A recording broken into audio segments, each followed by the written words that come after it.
Hello ladies, this is Miss Teta speaking. In this video we are going to be analyzing the section of Beowulf titled Grendel Attacks Herot, and that begins on page 2 of the text. So if you haven't done so already, please open up the Beowulf text in Notability. I want you to analyze this along with me, so make sure that you're taking notes in your text on your iPad as I'm doing so in this video. Also, please go ahead and take out your Beowulf cheat sheet because that is going to be really useful to you as we are reading through this.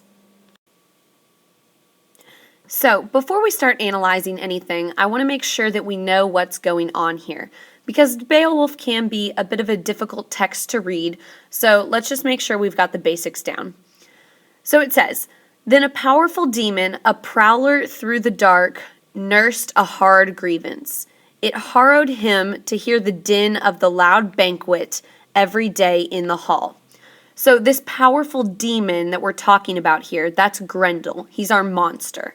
And he doesn't like this loud banquet hall. And we know that that hall is titled Herot, which means heart. So let's go ahead and flip to the next page now. So we're in the first column on the next page. And around line 115, it says, "So after nightfall, Grendel set out for the lofty house to see how the ring Danes were settling into it after their drink." So Grendel goes to Heorot to find the Danes, and when he finds them there, the god-cursed brute was creating havoc. So Grendel attacks Heorot. And we learn that Grendel pretty much destroys everything. And if we go over to the other side of the page, it says, "For 12 winters, seasons of woe." That's how long Grendel was attacking the Hall of Herot, for 12 winters. He takes 30 thanes and he absolutely destroys everything. So, what exactly do the Danes do in order to fight or combat Grendel? If we go to the next page, you can see over here on the left-hand side, it says, the Danes made offerings to idols and swore oaths that the killer of souls might come to their aid and save the people. So this is definitely a very pagan idea. Making offerings to idols, swearing oaths, those are all pagan practices. And I especially want to point out this phrase right here, the killer of souls, and they prayed to this killer of souls that he might come to their aid and save the people. So who exactly is that killer of souls? We can think of that as like the devil, or some god other than our God. So these people are praying to idols and swearing oaths to the devil or some sort of being apart from God. And they're hoping that the devil or whoever will come to their aid and save them from Grendel. So, what does the author think about this? Because remember, the author of this story is a Christian, so he doesn't like these pagan practices. So if we go down a little bit, it says, "The almighty judge of good deeds and bad, the Lord King, head of the heavens and high king of the world, was unknown to them." So the author is saying that these people don't know God. They're not Christian. The author continues and says, "Oh, cursed is he who in time of trouble has to thrust his soul in the fire's embrace."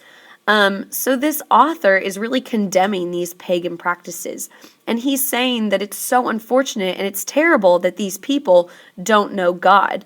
They have nowhere to turn because they don't know the Christian God. These people have no idea what Christianity is. And so the author in this whole section is just kind of taking a break from the story to insert his Christian beliefs into the story. So now we're going to go ahead and turn our attention to the very end of this section. So we're moving over to the other side of page 4. And it says here, "When he heard about Grendel, Hygelac's Thane was on home ground over in Geatland." So if you look at your cheat sheet, it will tell you that Hygelac is actually Beowulf's uncle.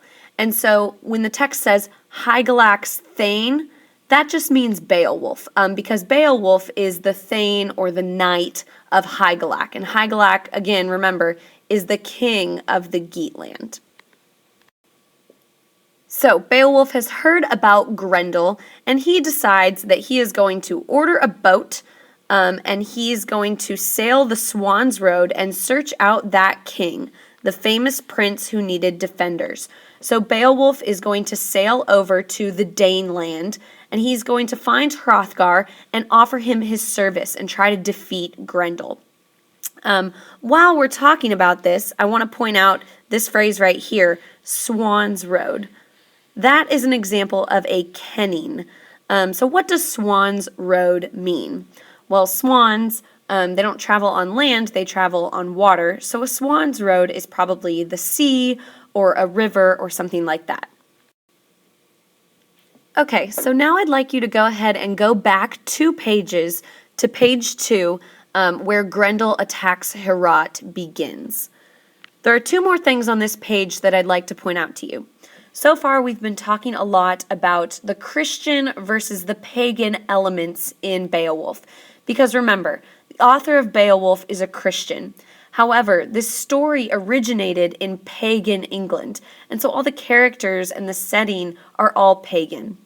So we see a lot of Christian elements that are inserted into this story where they probably don't belong.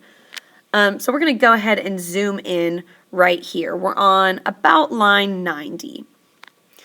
And it says, this poet is telling with mastery of man's beginnings, how the Almighty had made the earth, and then he made the waters and the sun and the moon to be the earth's lamplight, and then he filled the world with branches and leaves and quickened life in every other thing that moved. So what does this sound a lot like?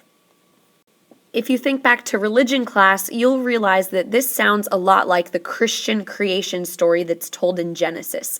God created the earth and the water and the sun and the moon, and then he gave the earth life through plants and animals and people. So it's very odd to think that this poet is telling the Christian creation story, because the poet and all the people in this poem obviously are not Christian. They're all pagan. So why would this poet be telling this Christian creation story? This is where we can see the author of Beowulf once again inserting his Christian ideas into the text where they really honestly don't belong. So the last thing I'd like to point out to you, go ahead and scroll down, and we're about in line 107 or so. Let's talk about Grendel's history. So we learn that Grendel is one of Cain's clan. Now again, if we think back to Christianity and the Christian Bible, specifically the book of Genesis, you'll remember that Cain is the first murderer, and he killed Abel, and Abel was his brother. So you all remember the story of Cain and Abel. So what the author is telling us here is that Beowulf is a descendant of Cain. And because Beowulf is a descendant of Cain, he is deformed, and he's a banished monster. So he is condemned as an outcast. That is the price that Grendel has to pay for Cain's sin of killing his brother. So once again, this is an example of how we see Christianity inserting itself into a story that really isn't supposed to be Christian. This is a pagan story. These are pagan people, and yet Beowulf's history is very deeply rooted in Christianity, in that story of Cain and Abel from the book of Genesis. So that wraps up our summary of this section of Beowulf.